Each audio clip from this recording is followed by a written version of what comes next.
Olá, muito bom dia. Mais uma vez, muito obrigado pela sua companhia. Está começando mais um programa Agronegócio. Eu desejo a você um dia de muita paz e muita saúde. E no programa de hoje nós vamos falar da parceria ABPA e a Apex Brasil. Vamos falar da Marfrig Global Foods, que informou oficialmente a ABRF que agora possui uma participação direta e indireta de 40%. Você vai ver que uma previsão em relação às condições climáticas para a região centro-oeste pode bater acima dos 40 graus. Vamos comentar também sobre as abelhas, um curso gratuito oferecido pela Embrapa, e vamos falar também da JBS, que é a empresa que mais tem empregados no Brasil. Eu vou conversar com o Evandro Martins, que é o fundador da Fert System, e vamos falar de sucessão familiar que começa com uma governança corporativa eficiente. O programa Agronegócio já está no ar.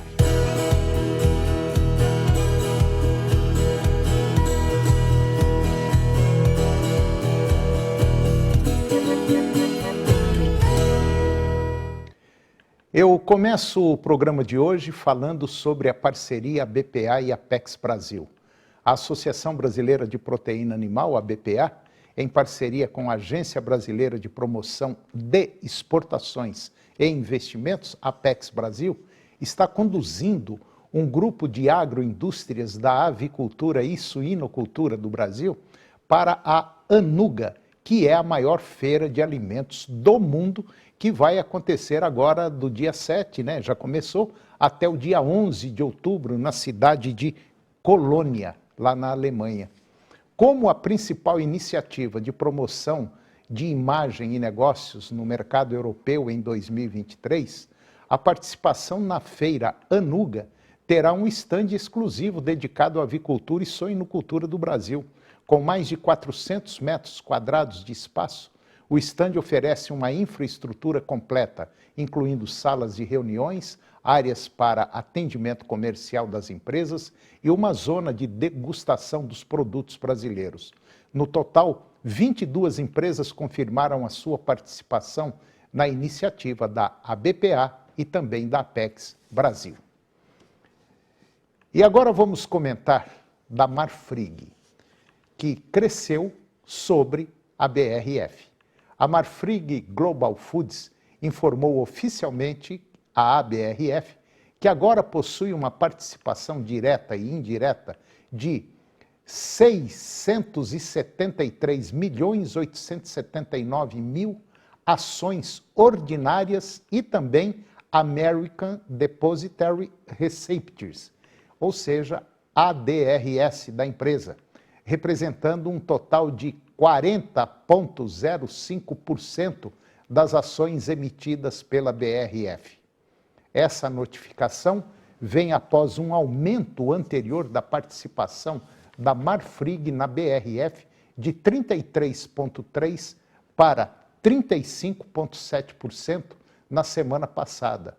Vale destacar que essa aquisição por parte da Marfrig tem como objetivo principal aumentar a sua participação acionária na BRF e não implica em alterações na atual composição de controle ou na estrutura administrativa da campanha. Além disso, a Marfrig esclareceu que não celebrou contratos ou acordos que regulem o exercício de direito de voto ou a compra e venda de valores mobiliários emitidos pela BRF. E agora, você vai ver que uma previsão em relação às condições climáticas para a região centro-oeste pode bater acima dos 45 graus. Uma projeção matemática norte-americana, GFS NOAA, destaca temperaturas extremas para a região centro-oeste, com valores previstos que chegam a impressionantes 48 graus centígrados. Embora esses valores sejam extremos e não devam se concretizar completamente, eles servem como um alerta para a intensidade da onda de calor que afeta essas áreas no país. Portanto, é essencial que todos estejam preparados para enfrentar essas variações climáticas significativas na primeira semana e provavelmente na segunda semana de outubro. De acordo com a previsão do Instituto Nacional de Meteorologia, o INMET, as temperaturas devem acima da média para o mês na maior parte do Brasil. É esperado as temperaturas que fiquem de 2 a 3 graus centígrados acima da média dos registros dos anos anteriores na maior parte do país. Em estados das regiões Norte, Nordeste, Sudeste e Centro-Oeste, e até 1 grau centígrado acima da média na região Sul e Norte do Amazonas. As áreas de Mato Grosso, Pará, Tocantins, Maranhão, Piauí e Oeste da Bahia devem ser as mais afetadas, com temperaturas médias superando os 29 graus centígrados. Mas o calorão também deve atingir em cheio Goiás e o Distrito Federal. Por outro lado, os dias consecutivos de chuva devem amenizar as temperaturas em algumas localidades do sul do Mato Grosso do Sul e parte do sul do país. Para essas áreas, é esperado que os termômetros fiquem abaixo dos 20 graus centígrados, ligeiramente abaixo da média para esta época do ano. E agora vamos falar da JBS, que é a empresa que mais emprega no Brasil. A JBS conquistou o título de maior empregadora do Brasil agora neste ano, com um impressionante contingente de 151.200 colaboradores diretos em suas diversas operações pelo país. No período de janeiro a agosto deste ano, a empresa abriu 7.300 novas vagas, o que representa um aumento de 5% em relação a dezembro do ano passado. Essa expansão não se limita apenas ao Brasil. Globalmente, a JBS emprega 260 mil colaboradores em mais de 400 unidades produtivas e escritórios distribuídos por 20 países. Um levantamento realizado pela FIPE, que é a fundação do Instituto de Pesquisas Econômicas, também por meio do NEREUS, que é o Núcleo de Economia Regional e Urbana da Universidade de São Paulo, revelou que a JBS e suas cadeias produtivas associadas já respondem por 2,1% do produto interno bruto brasileiro e contribui para a criação de 2,7% dos empregos no Brasil.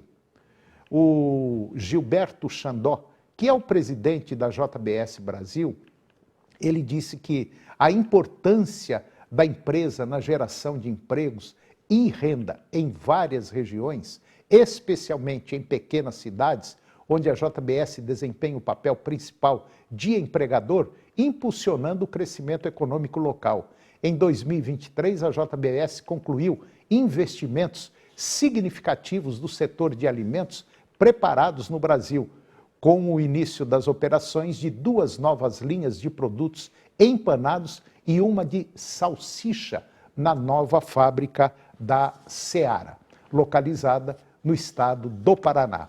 Além disso, a empresa retomou as atividades da unidade industrial da Friboi, em Juara, lá no Mato Grosso, e anunciou a criação de 1.400 novos postos de trabalho com a recuperação e modernização da unidade em Diamantino, também no Mato Grosso. A JBS continua desempenhando um papel crucial no desenvolvimento econômico do Brasil e na geração de empregos em várias regiões do país. E agora vamos falar do marco temporal, um problema que está longe de ter um final feliz. Um aumento de tensão entre o Poder Legislativo e o Judiciário. O Senado Federal aprovou agora no último dia 27 de setembro o projeto de lei que fixa o marco temporal para o estabelecimento das terras indígenas. Foram 43 votos a favor e 21 contra. Basicamente, o texto diz que As terras ocupadas por índios só podem ser demarcadas se estavam ocupadas ou em disputa na data em que a Constituição Federal foi promulgada. A aprovação do texto pelo Senado é uma provocação direta ao Supremo Tribunal Federal, que definia também nesta quarta-feira passada uma visão contrária sobre o tema, que os indígenas teriam direito às terras, mesmo se não estivessem ocupadas quando a Constituição Federal foi estabelecida. Os senadores colocaram o texto para ser votado em regime de urgência, que foi aprovada na última manhã de quarta-feira. Numa corrida contra o Supremo, agora o texto segue para a sanção do presidente da República. E segundo o líder do governo no Congresso, o senador Randolph Rodrigues, ele disse que o presidente da República irá vetar os trechos referentes ao marco temporal. No entanto, a voz final é do Legislativo, que pode derrubar os vetos do presidente. E falando em marco temporal, muitos produtores serão prejudicados caso o marco temporal se prevalece, conforme o STF deseja. Os pequenos produtores rurais deverão ser os mais afetados caso a decisão acerca do marco temporal a prevalecer, como o Supremo pretende. No país existem 9,2 milhões de hectares em processo de demarcação. E segundo a Federação da Agricultura e Pecuária do Mato Grosso do Sul, a FamaSul, seriam necessários cerca de 100 bilhões de reais para indenizar os produtores caso tais demarcações avancem. Os 9,2 milhões de hectares em processo de demarcação de terra indígena sobrepõem 10.200 propriedades rurais de 25 estados somente no Mato Grosso do Sul. Já são 283.800 hectares em processo de demarcação, sobrepondo 903 propriedades localizadas em 30 municípios. Os números são da FUNAI e foram apresentados pela FamaSul no último dia 28 de setembro, durante coletiva de imprensa. A FamaSul, que é a Federação da Agricultura lá do estado do Mato Grosso, disse que tem mais de 800 mil hectares já homologados, que são terras indígenas, e mais esses 283 mil hectares, fora as que estão em estudo e nós não sabemos o tamanho, porque a FUNAI não coloca esses números que foram apresentados. São todos tirados de dentro do site da FUNAI. Se considerar uma média de valor do hectare em torno de 10 mil reais, seriam necessários cerca de 100 bilhões de reais para o pagamento de indenizações aos produtores rurais do país. A ministra Simone Tebet, ela disse que quer colocar no LDO 2 bilhões de reais para o ano que vem. Só que isso não resolve o problema de ninguém. E agora vamos falar do protesto de produtores de leite lá no Rio Grande do Sul. Agricultores familiares interditaram parcialmente a rodovia RS 158 em protesto ao preço do litro de leite praticado lá no estado, mas isso é no Brasil todo, com o argumento de que estão recebendo R$ 1,04 o litro, enquanto o custo de produção supera R$ 2,00 o litro. O grupo liderado pela Federação de Trabalhadores da Agricultura do Rio Grande do Sul, a FETAG, espalhou um composto líquido que simulou leite no principal trevo de acesso a Frederico Westphalen. O objetivo foi chamar a atenção de autoridades para a crise do setor leiteiro gaúcho devido à elevação na importação de lácteos nos países do Mercosul desde o ano passado. E conforme a FETAG do Rio Grande do Sul, os produtores estão indignados com a demora do governo federal em anunciar medidas de apoio à atividade. Derramar o leite na avenida foi uma forma de o produtor mostrar que o produto dele não está valendo mais nada.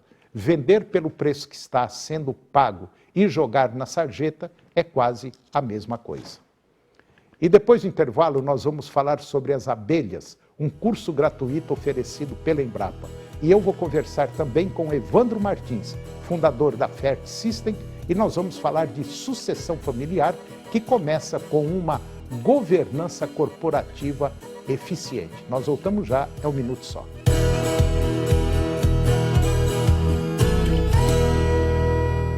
O que é o Senar Mais? É um programa do Senar que leva assistência técnica e gerencial para vocês produtores. Um técnico de campo irá te acompanhar por 2 anos. Ele fará um diagnóstico da sua fazenda, faz um planejamento junto com você, te orienta sobre tecnologias, manejo, oferecendo cursos para qualificação e o principal, fará o gerenciamento mensal da sua atividade. E o que é melhor, sem cobrar nada por isso.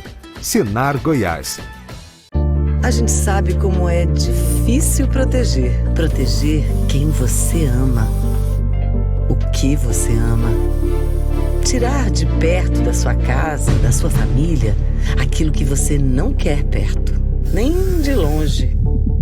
Nessas horas é bom ter com quem contar. E é por isso que a gente está aqui há 20 anos. Queldrim 20 anos, com você para proteger. Canal TV Agro. Apoio Planalto Máquinas Agrícolas, Revendedor Valtra. Goiânia, Jussara, Itumbiara e Porangatu. Estância Bahia Leilões. Estância Bahia, a serviço da pecuária brasileira. Europoços Artesianos. Poços com até 800 metros de profundidade. Nutroeste, nutrição animal. Tecnologia de resultados a serviço do pecuarista. Volumoso X-Gold Pasto. Pastagens com raízes profundas. Canal TV Agro, o canal do agronegócio.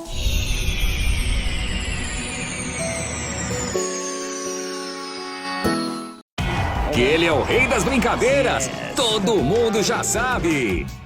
E dessa vez nem a patroa escapou. Pegadinha! Operação Mesquita. Agronegócio, oferecimento Moinho Fino, a delícia que é o nosso café de todos os dias. Puríssimo, Senar Goiás, a maior escola da terra. Queldrim, 20 anos protegendo sua família.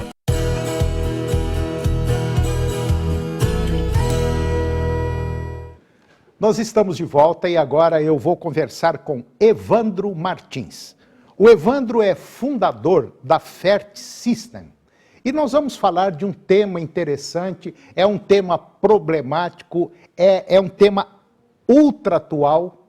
Nós vamos falar sobre sucessão familiar.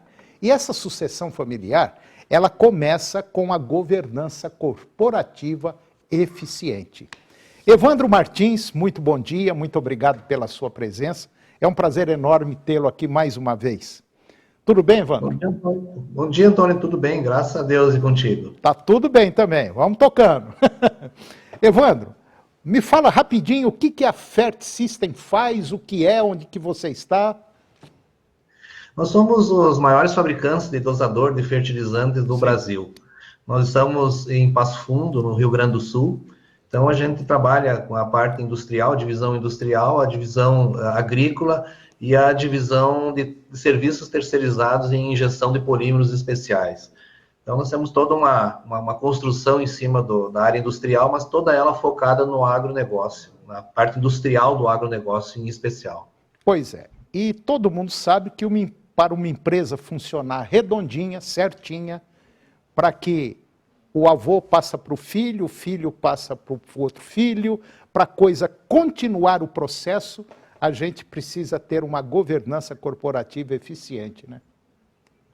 Exatamente. E foi o que nós fizemos, Antônio, aqui desde o início. A gente também tinha já dentro do nosso planejamento que quer sair de uma situação conhecida por uma desejada dentro de um determinado tempo. Então, desde o início da fundação da empresa, a gente se preocupou com isso, né, na passagem de bastão. Então, a nossa empresa hoje é constituída por mim e mais 3 filhos, né? Sendo que o primeiro filho, Daniel, ele recebeu para trabalhar na empresa aos 14 anos, um presente de aniversário que foi a carteira de trabalho assinada como funcionário da empresa. E decorreu 20 anos, hoje ele assumiu como CEO da empresa. Então, eu acho que foi uma decisão bastante importante para a época e que ele conseguiu assimilar, né? A segunda filha, no caso a Mariana, ela assumiu essa questão mais de estudar fora de Passo Fundo, foi fazer a PUC em Porto Alegre. E lá ela tirou as notas máximas e foi escolhida pela Dell para trabalhar lá. Então ela também, depois de um ano, ela retornou para a empresa com um cabedal de conhecimento bastante importante. Hoje ela assumiu a área de marketing e comercial.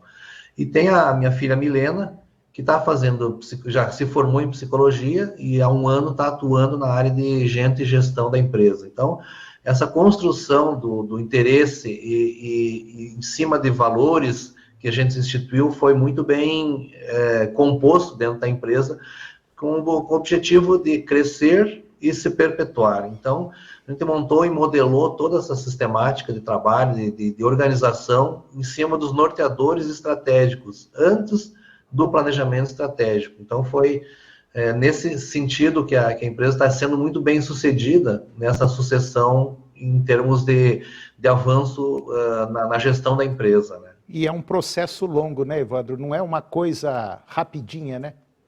Exatamente. Então, só para nós determinarmos e definirmos os norteadores estratégicos, foram 3 meses de intenso trabalho e gerou 52 páginas escritas em cima desses propósitos individuais que conciliassem a governança corporativa. Então, foi muito bem ajustado isso aí, documentado. Então, a gente hoje está muito, muito feliz em conseguir instituir e formatar todas essas práticas de gestão corporativa. Isso tudo que o Evandro está falando, muita gente pode estar falando assim, mas isso é porque ele tem uma empresa, ele é empresário.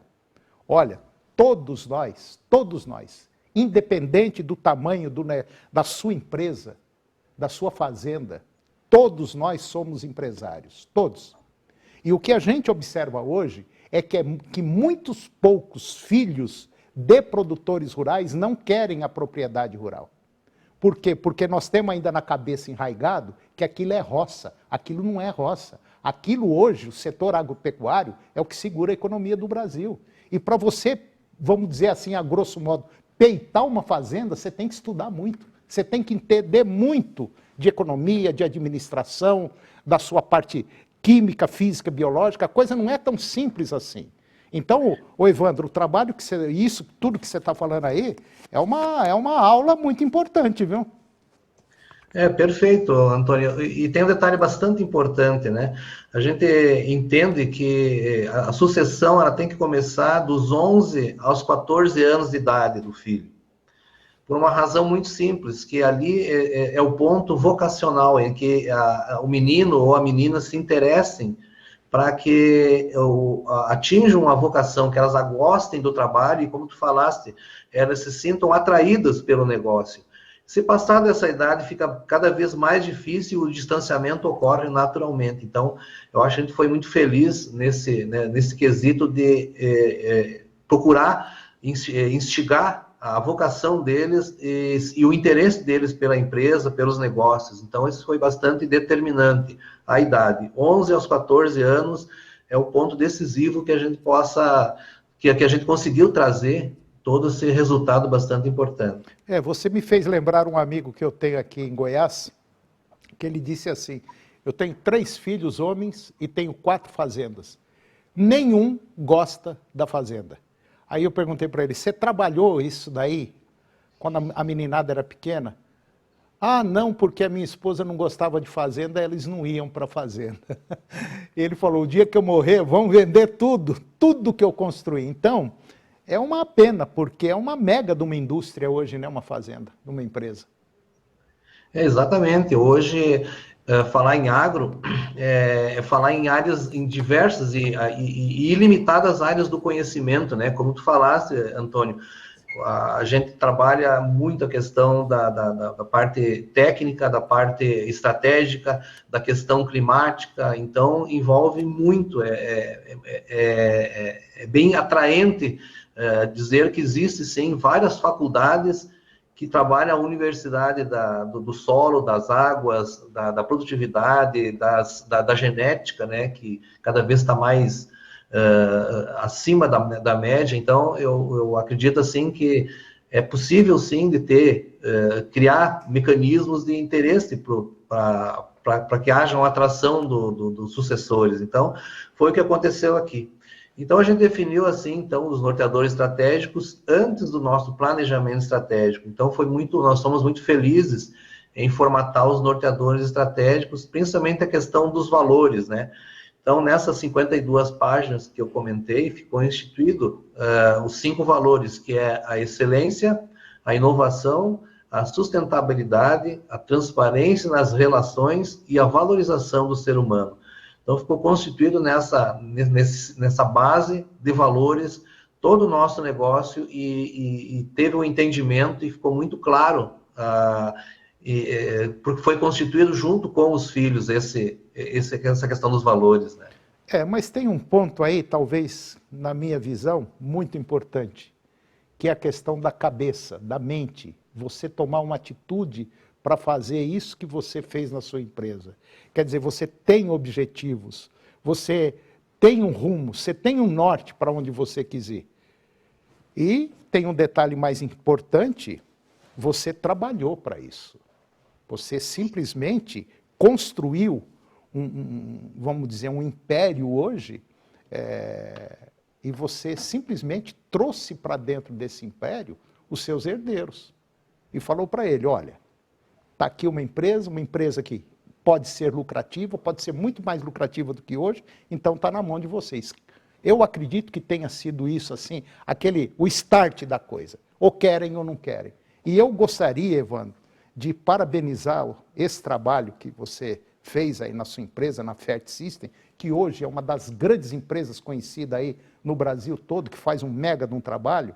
Eu gostaria, Evandro, de trazer mais vezes aqui para a gente bater um papo sobre essa sucessão familiar, que é muito interessante esse tema, mas muito interessante. E eu acho que você tem uma bagagem muito grande, real, viva, assim, dentro da sua empresa.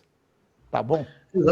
Perfeito, João. Eu acho que a gente fez todo um trabalho, realmente, como tu falaste, né? Agradeço as tuas palavras aí, mas é realmente um dos raros casos que a gente conversa com outros colegas, empresários, e eles não estão nem próximos do que a gente fez. Então, eu acho que a gente tomou um rumo bastante importante nessa questão da sucessão aí. Fomos muito bem planejados e muito bem pensados, todo esse nosso histórico aí. Evandro, tudo que é bem começado é bem terminado.